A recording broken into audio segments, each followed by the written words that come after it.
Hello बच्चों, कल हमने एक्सरसाइज 2.3 कंप्लीट कर ली थी। आज हम अपनी नेक्स्ट एक्सरसाइज 2.4 की तरफ चलते हैं। ये जो एक्सरसाइज है वो थ्योरेटिकल है, यानी इसमें जो क्वेश्चंस हैं वो थोड़ी थ्योरी में दे रखे हैं और उसी थ्योरी के बेस्ड पर हमें इक्वेशन बना बना के सॉल्व करना है और तब जाके हमारा लास्ट में कंक्लूज़न निकलता है, यानी रिजल्ट निकलता है। देखो, इसका पहला क्वेश्चन है। ऐसे इस टाइप के क्वेश्चन में क्या करना होता है कि हमें लैंग्वेज पढ़नी होती है।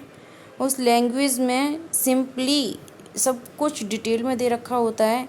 उसी लैंग्वेज को पढ़ते हुए उसके एक एक स्टेप को देखते हुए हमें इक्वेशन बनानी पड़ती हैं। फिर उन इक्वेशंस को सॉल्व करना पड़ता है और उसी इक्वेशंस से एक हो या दो हो, उनसे हमारा जो भी उत्तर होता है वो निकल आता है। इसमें पहला क्वेश्चन है कि देखो, अमीना एक संख्या सोचती है। हमें नहीं पता वो कौन सी संख्या है। अमीना एक संख्या सोचती है, इसमें से यानी वो जो संख्या सोचती है ना, उसमें से 5/2 घटाकर परिणाम को 8 से गुणा करती है। अब जो परिणाम मिलता है वह सोची गई संख्या से तिगुनी है। वह सोची गई संख्या ज्ञात कीजिए। अमीना कोई संख्या सोचती है तो वो कौन सी संख्या है, उसमें दे नहीं रखी है, वही हमें निकालनी है। तो हम उसको क्या मान लेते हैं, एक्स मान लेते हैं। तो देखो, माना हुआ संख्या कौन सी हो गई, एक्स हो गई। अब देखो, इसमें दे रखा है कि इसमें से किसमें से जो संख्या सोची है ना, उसमें से 5/2 घटाकर, तो यानी हमने कौन सी क्या संख्या सोची थी, हमने एक्स संख्या सोची थी। इसमें से क्या घटाकर, 5/2 घटाकर, यानी जो सोची गई संख्या है एक्स, इसमें से 5/2 हमने घटा दिया। क्या आ गया, ये आ गया। अब देखो, ये है कि इसमें से ये घटाकर परिणाम को, यानी हमारा परिणाम क्या निकला है, इस संख्या में से ये घटा दिया तो हमारा परिणाम क्या निकल आया, x - 5/2। इसको किससे गुणा किया है, 8 से, तो ये 8 से गुणा कर दिया। अब जो परिणाम निकलता है, ये जो पूरा परिणाम निकला है वह क्या है, सोची गई संख्या से तिगुनी है। सोची गई संख्या क्या थी, x, उसकी तिगुनी यानी 3 से गुणा कर देंगे तो 3x आ गया। ठीक है बच्चों, तो ये हमारा जो सारी लैंग्वेज थी उसे हम स्टेप बाय स्टेप करते हुए आए हैं, पढ़ते गए और आगे हम उसकी इक्वेशन बनाते गए तो हमारी ये इक्वेशन निकल के आ गई। अब इसमें हमें क्या करना है, बस ये एलसीएम ले लिया है। एलसीएम लेके हमने ये सॉल्व कर लिया है, तो यहाँ से x का मान कितना आ गया, 4 आ गया। ठीक है, तो जो अमीना संख्या सोचती है वो क्या थी, 4 थी। ये हमारा आंसर होगा। अब देखो, दूसरी संख्या है, दूसरा क्वेश्चन है कि दो संख्याओं में पहली संख्या दूसरी की 5 गुनी है। दो संख्या हैं, हमें नहीं पता कि वो कौन सी दो संख्या हैं। पहली संख्या दूसरी की 5 गुनी है। कितनी गुनी है, 5 गुनी। तो माना पहली संख्या हमने कितनी मान ली, x, दूसरी संख्या कितनी मान ली हमने, y। अभी पहली संख्या जो है वो दूसरी की कितनी है, 5 गुनी है। तो जो प्रश्न के अनुसार, यानी पहली संख्या दूसरी की 5 गुनी है, तो x बराबर 5y हो गया, क्योंकि x हमने पहली संख्या मानी थी और y हमने दूसरी संख्या मानी थी, और जो पहली संख्या है वो दूसरी की 5 गुनी है, तो ये हमने 5y मान लिया। ठीक है, अब इसे प्रत्येक संख्या में, यानी पहली संख्या में और दूसरी संख्या में 21 जोड़ने पर, तो हमने क्या कर दिया, दोनों में 21 जोड़ दिया। पहली संख्या में 21 जोड़ दिया और दूसरी संख्या में 21 जोड़ दिया, तो 21 जोड़ने पर पहली संख्या दूसरी की दुगनी हो जाती है। तो ये वाली जो संख्या है वो इस संख्या की दुगनी हो जाती है, तो 2 का इसमें मल्टीप्लाई कर दिया। ठीक है बच्चों, तो यह है कि तो वो संख्या ज्ञात कीजिए। अब हमारा क्या है, इक्वेशन निकल के आ गई, बस हमारा क्वेश्चन सॉल्व हो गया। यहाँ से क्या करना है हमें, जो पहले हमने जो संख्या थी कि ये इक्वेशन फर्स्ट से हमने x का मान रख दिया है यहाँ पे, तो x + 21 है, तो वहाँ पे हमने x का मान रख दिया, यानी 5y + 21 बराबर, ये हमने सेपरेट कर लिया दोनों को, 2y + 42। यहाँ से पक्षांतरण करके हमारा y का मान 7 आ गया। अब हमारा ये क्या, इक्वेशन फर्स्ट जो है x बराबर 5y, तो इसमें क्या करना है, हमें y का मान रख दिया है, तो x = 35 आ गया। तो यानी कि हमारी पहली संख्या 35, दूसरी संख्या 7, ये हमारा आंसर हो जाएगा। ठीक है बच्चों, नेक्स्ट क्वेश्चन है कि देखो, जो अब ये 2 सवाल मैं बताने जा रही हूँ, 2 क्वेश्चन बता रही हूँ, वो बहुत ही अच्छे हैं, उनका अच्छा लेवल है। ये इस तरह के एग्ज़ाम्स मोस्टली कुछ उसमें एग्ज़ाम्स में आ जाते हैं ऐसे क्वेश्चंस। ठीक है बच्चों, तो ये है कि 2 अंकों वाली संख्या के अंकों का योग 2 अंकों वाली संख्या है। ठीक है, वो जैसे कि 10 से लेके 99 तक कितनी कोई भी संख्या हो सकती है। अब ये है कि 2 अंकों वाली संख्या के अंकों का योग, यानी कि जैसे 43 है, ये 2 अंकों की हो गई। अब इन दोनों का योग कितना हो गया, ये वाला अंक 4 और ये वाला अंक 3, तो 4 + 3 = 7 अंक हो गया। इसी तरीके से ये 2 अंकों की संख्या है, ये 2 अंकों का योग, उनके अंकों का योग कितना है, 9 है।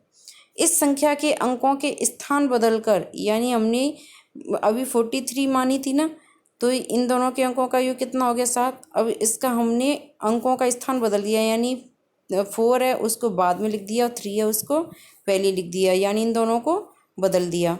ठीक है, तो यह है कि इस संख्या के अंकों के स्थान बदलकर प्राप्त संख्या दी गई संख्या से 27 अधिक है। यानी कि जब इस संख्या के अंकों को बदल दिया जाता है तो क्या होता है, जो प्राप्त संख्या होती है हमारी, वो पहली संख्या जो हमने मानी थी उससे कितनी है, 27 अधिक है। तो दी गई संख्या ज्ञात कीजिए। ठीक है, तो 2 अंकों की संख्या है, तो हमने क्या है, 2 अंकों की संख्या हमने XY मान ली है। ठीक है, अब इसमें क्या है कि इन दोनों के अंकों का योग कितना है, 9 है, तो हमने x + y, यानी ये पहला अंक हो गया, ये दूसरा अंक हो गया, तो x + y कितना हो गया हमारा, 9 हो गया। दोनों का योग कर दिया है, क्वेश्चन में दे रखा है, उसे हम पढ़ के करते जाएंगे। तो दी गई संख्या, यानी इससे, अब देखो यहाँ से समझना थोड़ा सा आपके लिए ज़रूरी है कि ये है, यहाँ से देखो कोई भी संख्या है, जैसे कि हमारा है ये 2 3 1 1, ये कोई संख्या है, तो हम यहाँ से पढ़ना शुरू करते हैं, इकाई, दहाई। अब हमें से डायरेक्ट बच्चा होता है कोई भी, वो ये नहीं बता पाता है कि 2311 है, वो कहाँ से स्टार्ट करेगा, पहले वो ये देखेगा कि यहाँ से स्टार्ट, इकाई, दहाई, सैकड़ा, हज़ार, तब जाके वो पता लगाएगा कि हज़ार में है, तो तब क्या कहेगा वो, 2311। यानी कि हम यहाँ से स्टार्ट करते हैं पीछे से, इकाई, दहाई, सैकड़ा, हज़ार। तो इसी तरीके से देखो, ये XY है, ये इकाई, दहाई, ये हो गई, ये इकाई है और ये दहाई है। यानी कि इकाई है तो इसे हम एक y प्लस अकेला हम लिख लेंगे y, प्लस ये दहाई है ये वाला, तो दहाई यानी 10 का गुणा हो रहा है, तो 10 × x, ये लिख लिया यहाँ पे। ये हमारा यहाँ तक सॉल्व हो गया। तो यहाँ पे तुमने समझ लिया होगा अच्छे से कि ये इकाई है तो ये y, प्लस ये दहाई है तो 10x। ठीक है बच्चों, अब यहाँ से हमने क्या किया है कि ये जो फर्स्ट इक्वेशन है, ये यहाँ से हमने x का मान रख दिया है इस वाली इक्वेशन में। ठीक है, तो y + 10x है, तो y कितना है यहाँ पे, 9 - x, सॉरी x बराबर कितना है यहाँ पे, x बराबर 9 - y है, तो यहाँ से x का मान रख दिया है हमने, तो ये y तो वैसा का वैसा ही रख दिया, प्लस 10 × 9 - y, यानी यहाँ पे जो x का मान यहाँ से कितना आएगा, 9 - y, वो यहाँ पे हमने रख दिया है। तो ये कितना आ गया, ये हमने सेपरेट गुणा कर लिया है, तो ये इक्वेशन 2 निकल के आ गई। अब क्वेश्चन में दे रखा है कि इस संख्या के अंकों का स्थान बदलने पर, तो अंकों का स्थान यानी पहले XY थी, अब हमने क्या कर दिया, ये अंकों का स्थान बदल दिया, तो ये YX हो गया। ठीक है, अब इसमें हम वही प्रोसेस अपनाएंगे, इकाई, दहाई, यानी अब इसमें x को अलग लिखा जाएगा अकेला, तो ये आ गया, प्लस दहाई, तो ये 10y आ गया। अब फिर से हम x का मान रखेंगे, तो यहाँ पे x का मान हमने 9 - y रख लिया है, प्लस 10y है, तो यहाँ पे ये कितना आ गया, 9 + 9y। ठीक है बच्चों, ये इक्वेशन निकल के आ गई। अब हमें क्या करना है, ये 2, अब इसमें क्वेश्चन में दे रखा है कि अंकों का स्थान बदल देने पर जो संख्या प्राप्त होगी वो हमारी पहली संख्या से क्या होगी, 27 अधिक होगी। तो अंकों का स्थान बदल देने पर हमारी क्या संख्या प्राप्त हुई, 9 + 9y, और जो पहली दी हुई संख्या थी वो हमारी कितनी निकल के आई थी, 90 - 9y। तुम ऊपर स्वाइप करके देख सकते हो कि इसमें ये कितनी संख्या आई थी, ये प्लस उससे कितनी अधिक है, 27 अधिक है, तो +27 कर दिया। अब ये यहाँ से हमने क्या किया, पक्षांतरण करके हमने y का मान निकाल लिया है। तो y का मान हमने निकाला है 6। ठीक है, अब समीकरण 1 है उसमें y का मान रख देना है। उसमें मान रख के हमारा कितना मान आ जाएगा, x बराबर 3 आ जाएगा। तो वह संख्या क्या होगी हमारी 36। ठीक है बच्चों, तो अब इसमें तुम देखो पता लगा सकते हो, उसमें क्वेश्चन में लिखा है कि 2 अंकों की संख्या है, उसके अंकों का योग कितना है 36 है। तो 3 + 6 कितना आ गया, बराबर 9 आ गया। तो इस तरीके से हमारा आंसर क्या आ जाएगा, 36 आ जाएगा। ठीक है, अब हमारा नेक्स्ट क्वेश्चन है 2 अंकों वाली संख्या। देखो ये भी वैसा ही है, कुछ कुछ लगभग वैसा ही है। 2 अंकों वाली दी गई एक संख्या, तो हमने क्या मान ली, वो XY। एक अंक दूसरे का 3 गुना है, तो यानी एक अंक जो है वो दूसरे का 3 गुना है। यानी ये जो अंक है x वो दूसरे का y का 3 गुना है, तो 3y। इसके अंकों के स्थान बदलकर प्राप्त संख्या को दी गई संख्या में जोड़ने पर 88 प्राप्त होता है। दी गई संख्या ज्ञात कीजिए। तो देखो बच्चों, हमने संख्या क्या मान ली, x मान ली, XY मान ली। अब ये क्या है, पहला जो अंक है वो दूसरे से 3 गुना है, तो ये हमने कर लिया आगे। अब इसमें क्या देखा है, क्वेश्चन में दे रखा है, देखो पहले तो मैंने जो जैसा बताया था XY संख्या है, तो ये इकाई दहाई, तो ये वाली इक्वेशन बनानी हमने। इकाई का यानी y का अकेला एक अंक प्लस, अब ये दहाई है तो 10x, तो ये 10x आ गई। अब ये समीकरण हमारा क्या निकला था, इसमें ये दे रखा था x बराबर 3y। तो यहाँ से x का मान इसमें रख दिया है। ठीक है, x हमारा कितना था, 3y था, तो यहाँ पे x बराबर 3y रख दिया है। तो ये y + 10 × 3y, यानी 10 3 30, 30 + 1 = 31y, ये आ गया। अंक बदलने पर, अंक पे हमारी संख्या की क्या थी, XY, अंक बदल दिया तो क्या हो गया, YX हो गया। ठीक है, तो इसको फिर से हम लिखेंगे, क्या लिखेंगे, इकाई दहाई यानी x को अकेला एक अंक और दहाई तो यानी 10y। तो ये x का फिर से हमने 3y मान रख दिया है, प्लस 10y है ही है, तो ये 13y। ठीक है, अब इसमें ये दे रखा है कि इन दोनों को ऐड करने पर हमें कितना प्राप्त होता है, 88 प्राप्त होता है। तो 31y + 13y बराबर 88। इन दोनों को टोटल कर लिया तो 44y = 88, y = 2। ठीक है, तो y का मान जब हम इक्वेशन फर्स्ट में रखेंगे, या जो भी इक्वेशन सेकंड है हमने मानी थी, x = कितनी थी, 3y। तो इसमें जब हम y का मान 2 रखेंगे तो x बराबर कितना आ जाएगा, 6 आ जाएगा। यही हमारा, तो ये है कि ये x का मान 6 और y का मान 2, और हमने संख्या का क्या मानी थी, XY। तो x का मान 6 रख देंगे और y का मान 2 रख देंगे, तो हमारी संख्या क्या आ जाएगी, 62 आ जाएगी। ठीक है बच्चों, ये समझ में आ गया कहाँ से आया, क्योंकि हमने संख्या क्या मानी थी, XY मानी थी। x का मान हमारा 6 आया है, y का मान 2 आया है, तो ये 62 आंसर हो जाएगा। अब इसमें नेक्स्ट क्वेश्चन है कि शोभो की माँ की आयु, शोभो की आयु की 6 गुनी है। तो माना शोभो की तो 5 वर्ष बाद शोभो की आयु उसकी माँ की वर्तमान आयु की 1/3 हो जाएगी। उनकी आयु ज्ञात कीजिए। तो माना शोभो की आयु कितनी होगी, x, और शोभो की माँ की आयु x मान लिया, शोभो की आयु y।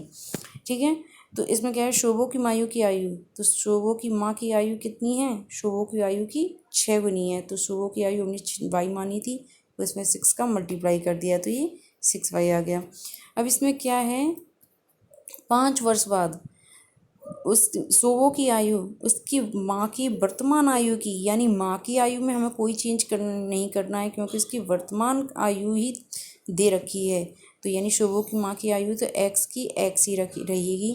और इसमें 5 वर्ष बाद यानी कि शोभो की आयु है वो परिवर्तित हो रही है, तो क्या है कि y + 5 हो जाएगा 5 वर्ष बाद।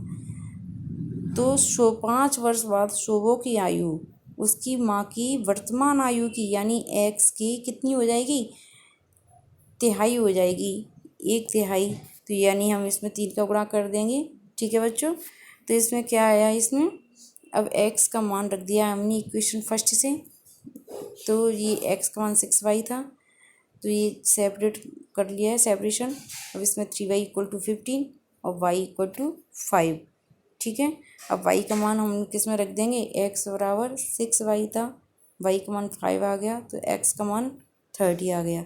यानी शोभू की माँ की आयु 30 है और शोभू की आयु 6 है। ठीक है, ये हमारा क्या आंसर आएगा। अब क्वेश्चन है, महोली गांव में एक तंग आयताकार भूखंड विद्यालय बनाने के लिए सुरक्षित है। यानी कि इसमें दे रखा है कि जो जमीन है वो कैसी है, आयताकार है। इस पे हमें ध्यान रखना है। इस भूखंड की लंबाई और चौड़ाई 11:4 है। गांव पंचायत को इस भूखंड की बाढ़ कराने में, यानी कि जो बाढ़ लगाएंगे वो चारों ओर लगाएंगे। ठीक है, आयताकार है तो ये चारों ओर लगाएंगे, तो यानी ये क्या होगा, इसका परिमाप के रूप में आएगी। ठीक है, तो गांव पंचायत को इस भूखंड की बाढ़ कराने में 100 रुपये प्रति मीटर की दर से 75,000 रुपये करने होंगे। भूखंड की माप ज्ञात करनी, यानी हमें उसका क्षेत्रफल ज्ञात करना है, कितने जगह का है। ठीक है बच्चों, तो इसमें क्या दे रखा है, माना हमने लंबाई क्या मान ली, एल मान ली, लेंथ चौड़ाई क्या मान ली हमने, ब्रॉडनेस यानी चौड़ाई बी मान ली अपने। ठीक है, तो इसमें क्या है कि उनका अनुपात क्या दे रखा है, लंबाई और चौड़ाई का 11:4 है, तो यानी एल बराबर क्या हो गया हमारा 11x आ गया, और बी बराबर हमने 4x मान लिया, क्योंकि 11:4 था, इसमें हमने x का गुणा कर दिया दोनों तरफ, तो l कितना आ गया 11x और b कितना आ गया 4x। अब इसमें हमने क्या दे रखा है उसमें कि मैंने जैसा भी बताया था ऊपर कि परिमाप के रूप में आप हमें उनका खर्चा दे रखा है, क्योंकि जब हम बाढ़ लगाएंगे वो चारों तरफ लगाएंगे और वो हमारा क्या आ जाएगा, देखो तो इसमें परिमाप के रूप में परिमाप क्या होता है 2 × L + B आ जाएगा, तो 2 × L यानी L का मान रख दिया और B का मान रख दिया, तो 11×4 15 हो गए, 15×2 30 यानी 30x आ गया। ठीक है, अब इसमें क्या है उसका व्यय खर्चा दे रखा है, तो 100 रुपये प्रति मीटर की व्यय से कितना आ गया 75,000, और एक के हिसाब से कितना आ गया 75,000 बटे 100 बराबर 750। ठीक है, अब इसमें क्या दे रखा है कि ये जो परिमाप आया है यानी 30x वो कितने किसके बराबर होगा, 750 के बराबर होगा। x बराबर कितना आ गया 25 आ गया। अब 1 और 2 में यानी l बराबर क्या थी 11x थी, यहाँ पे x का मान रख दिया, तो 11 × 25 बराबर कितना आ गया 275। b बराबर कितना था हमारा 25x था, सॉरी 25 नहीं 4x, तो b बराबर कितना था हमारा 4x था, यहाँ पे 4 × 25 कर दिया बराबर कितना आ गया 100 आ गया। ठीक है, तो अब भूखंड की माप यानी भूखंड का जो क्षेत्रफल है वो क्या होगा, क्षेत्रफल क्या होता है आयत का क्षेत्रफल होता है लंबाई × चौड़ाई। ठीक है, लंबाई का मान हमने 275 रख दिया, चौड़ाई का मान हमने 100 रख दिया, तो कितना आ गया ये 27,500 मीटर स्क्वायर। ठीक है, तो इसकी भूखंड की माप कितनी आ गई 27,500 मीटर स्क्वायर आ गई। क्वेश्चन नंबर 7 है, हसन स्कूल वर्दी बनाने के लिए 2 प्रकार के कपड़े खरीदता है। इसमें कमीज़ के कपड़े का भाव 50 रुपये प्रति मीटर तथा पतलून के कपड़े का भाव 90 रुपये प्रति मीटर है। कमीज़ के प्रत्येक 3 मीटर कपड़े के लिए, कितने के लिए 3 मीटर कपड़े के लिए, और पतलून का 2 मीटर कपड़ा खरीदता है। ठीक है, तो यानी वह इस कपड़े को क्रमशः कितने पर 12% और 10% लाभ पर बेचकर 36,600 प्राप्त करता है।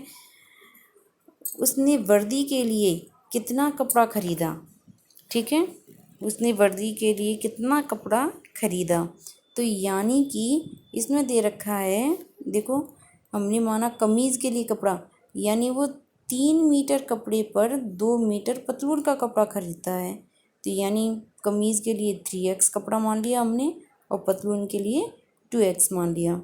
अब इसमें वो दे रखा है कि 50 रुपये प्रति मीटर के हिसाब से तो वह कमीज़ का कपड़ा खरीद रहा है, तो यानी जितना भी हमारा कमीज़ का कपड़ा है उसमें हम 50 का मल्टीप्लाई कर देंगे, तभी तुम्हारा टोटल अमाउंट निकलेगा कि टोटल उसने कितने का खरीदा, तो यानी 50 रुपये मीटर के हिसाब से, तो यानी टोटल कपड़ा हमारा कितना है 3x, इसमें हमने 50 को गुणा कर दिया। इसको वो कितने पे बेच रहा है 12% के लाभ पर, तो यानी 1 से 12 बटे 100, क्योंकि 12% लाभ है उसे हम 100 में ऐड करेंगे तभी तो हमारा टोटल लाभ निकलेगा। तो 1/12/100 आ गया, प्लस जो पतलून का कपड़ा है कितना 2x, वो 90 रुपये प्रति मीटर के हिसाब से खरीद रहा है, तो 90 का मल्टीप्लाई कर दिया। और कितने लाभ पर बेच रहा है वो, 10% के लाभ पर, तो यानी 110/100। और ये टोटल कितना है देखो, ये इसमें दे रखा है, बेचकर कितने का लाभ प्राप्त करता है, वो कितना रुपए प्राप्त करता है, 36,600। तो यानी उसने, देखो इस इक्वेशन से क्या पता चल रहा है कि उसने कमीज प्लस पतलून, यानी कि इन दोनों को खरीद कर और उन सबको 12% और 10% के लाभ पर बेचकर टोटल कितना प्राप्त हो रहा है हमें, 36,600। ठीक है, अब इसको काट के ये कितना हमें प्राप्त हो रहा है, 168x प्लस 198 इन टोटल कर दिया है, तो x का मान हमारा कितना आ गया है, 100। अब x का मान 100 आ गया है, तो कमीज़ के लिए कपड़ा हमने कितना माना था, 3x माना था, तो x का मान रख दिया यहाँ पे 3 इंटू x का मान 100, तो ये कितना आ गया, 300 मीटर आ गया कमीज़ के लिए। पतलून के लिए हमने 2x माना था, तो यहाँ पे x की वैल्यू रख देनी है, तो 2 इंटू 100, तो यानी 200 मीटर। ठीक है, तो ये कमीज़ का कपड़ा आ गया और पतलून का कपड़ा आ गया। इसमें ये देखने में बहुत बड़ा क्वेश्चन लग रहा है, लेकिन तुम इसे स्टेप बाय स्टेप करते जाओगे तो इसमें बहुत सिंपल है ये क्वेश्चन, तो इसमें ऐसा कुछ खास नहीं है। अब देखो नेक्स्ट क्वेश्चन है, ये क्वेश्चन बहुत अच्छा है कि हिरणों के एक झुंड का आधा भाग मैदान में चल रहा है और शेष का 3/4 भाग पड़ोस में ही खेल कूद कर रहा है, और शेष 9 हिरण एक तालाब में पानी पी रहे हैं। झुंड में हिरणों की संख्या ज्ञात कीजिए। तो इसमें क्या है कि हिरणों के एक झुंड का आधा भाग, अब हमें नहीं पता कि झुंड हिरण में कितनी है, तो हमने कितना मान लिया, x मान लिया हिरण। अब वो आधा भाग यानी x का आधा यानी x/2 हो गया। ठीक है, आधा भाग मैदान में चल रहा है, तो मैदान में कितना चल रहा है, x/2 चल रहा है, और शेष का 3/4, तो यानी जब x में से x/2 मैदान में चल रहा है तो शेष कितना बचा, x में से x/2 घटा देंगे तो कितना बचा, ये x/2 बचा। ठीक है, तो शेष कितनी बची, x/2 बचा, तो शेष का 3/4 यानी शेष हमारा x/2 है, तो इसका 3/4 तो किस में है, पड़ोस में चल रहा है, शेष का 3/4। अब आगे क्या कह रहा है वो, और शेष कितनी बची, 9, वो तालाब में पानी पी रहे हैं। तो देखो अब यहाँ से थोड़ा सा समझना है कि आधा जो भाग है वो मैदान में चल रहा है और शेष का 3/4 भाग पड़ोस में खेल कूद कर रहा है, और शेष 9 जो है वो तालाब में पानी पी रहे हैं। तो इन सबको जब जोड़ दिया जाए तो क्या टोटल हिरण निकल आएंगे। ठीक है, निकलेंगे कि नहीं, कि कुछ तो मैदान में खेल रहे हैं, कुछ खेल कूद कर रहे हैं पड़ोस में, और कुछ शेष जो है वो पानी पी रहे हैं। तो इन सबको मिला दी जाए, एक जगह इकट्ठा कर दिया जाए तो टोटल हिरण निकल आएंगे। तो हमने बराबर कितना माना था, टोटल हिरण हमने x मानी थी, तो बराबर x रख दिया है। अब इसका एलसीएम लेके हमने x का मान कितना निकल आया है हमारा, 72। ठीक है, तो टोटल हमारे कितनी है, 72। नेक्स्ट क्वेश्चन है, दादाजी की आयु अपनी पौत्री की आयु की 10 गुनी है। ठीक है, पौत्री की आयु की कितनी है, 10 गुनी। यदि उनकी आयु पौत्री की आयु से 54 वर्ष अधिक है तो उन दोनों की आयु ज्ञात कीजिए। यानी कि दादाजी की आयु जो है वो पौत्री की आयु से 10 गुनी है, और उनकी आयु उनकी पौत्री से कितनी है, 54 वर्ष अधिक है। तो उन दोनों की आयु कैसे निकालेंगे, माना दादू की आयु कितनी हो गई, x, पौत्री की आयु कितनी हो गई, y। अब क्वेश्चन में दे रखा है कि दादाजी की आयु पौत्री की आयु की 10 गुनी है, तो x बराबर 10y हो गई। ठीक है, अब यह है कि यदि उनकी आयु, किनकी, दादाजी की, तो दादाजी की आयु जो है वो पौत्री की आयु से कितनी अधिक है, 54 अधिक है, तो x बराबर 54 प्लस y आ गया। ये क्वेश्चन हमारी निकल के आ गई। अब यहाँ पे हमें x का मान रखना है, x का मान कितना है, 10y, तो ये 10y इक्वल 54 प्लस वाई, ये आ गया। तो ये हमारा सॉल्व करके y का मान 6 आ गया। अब हमारी इक्वेशन क्या थी, x बराबर 10y थी, तो यहाँ पे y का मान रख देना है। तो 10 इंटू 6 बराबर कितना आ गया, 60 आ गई। तो यानी कि दादाजी की आयु हमारी 60 आ गई और उनकी पौत्री की आयु कितनी आ गई, 6। ठीक है, हमारा लास्ट क्वेश्चन है, अमन की आयु उसके पुत्र की आयु की 3 गुनी है। कितनी है, 3 गुनी। 10 वर्ष पहले उसकी आयु पुत्र की आयु की 5 गुनी थी। दोनों की वर्तमान आयु ज्ञात कीजिए। तो माना हमने अमन की आयु कितनी मान ली, x मान ली, पुत्र की आयु कितनी हो गई, y हो गई। ठीक है, तो प्रश्न में क्या देखा है कि अमन की आयु उसके पुत्र की आयु की 3 गुनी है। तो यानी अमन की आयु जो है x मानी हमने, वो x जो है वो पुत्र की आयु की यानी y की कितनी है, 3 गुनी है। तो हमने 3 का मल्टीप्लाई पुत्र की आयु में कर दिया है। ठीक है, तो 10 वर्ष पहले देखो, तो 10 वर्ष पहले यानी दोनों की आयु में से माइनस करेंगे तो x माइनस 10 और y माइनस 10। अब ये 5 का मल्टीप्लाई हमने क्यों किया है कि 10 वर्ष पहले जो पिता की अमन की आयु थी वो पुत्र की आयु की कितनी थी, 5 गुनी थी। तो हमने 5 का मल्टीप्लाई पुत्र की आयु में कर दिया है।